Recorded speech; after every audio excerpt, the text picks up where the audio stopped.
के चंद इशारा आपके सामने पेश करता हूँ।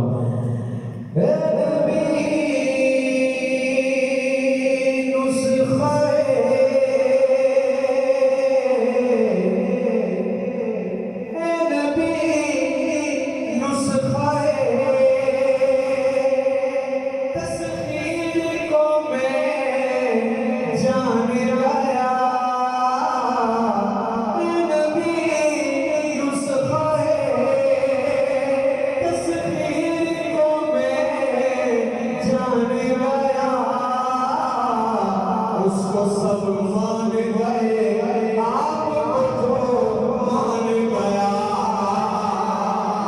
नबी नुस्ख़े तस्वीर को मैं जान गया, उसको सब मान गए, आपको जो मान गया।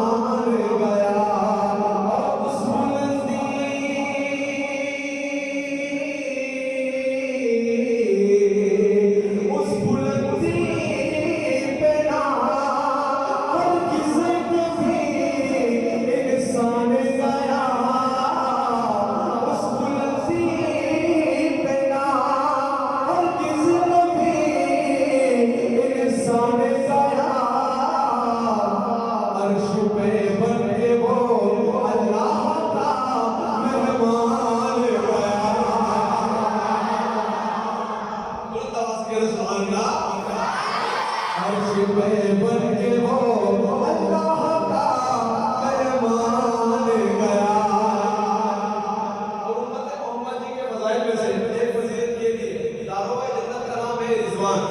दरवाजे का, जन्नत के दरवाजे का जो चौकीदार फरिश्ता है उसका नाम क्या है? रिजवान। अब रिजवान क्या करता है? आप सबको देखकर, मुझे देखकर, क्योंकि आप नबी के उम्मती हैं कि जो इमामुल अंबिया है और ये उम्मतों की सरदार है। क़यामत के दिन इस उम्मत के हर एक शख्स को देखकर रिजवान क्या करेगा कि मुझ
सुभान अल्लाह।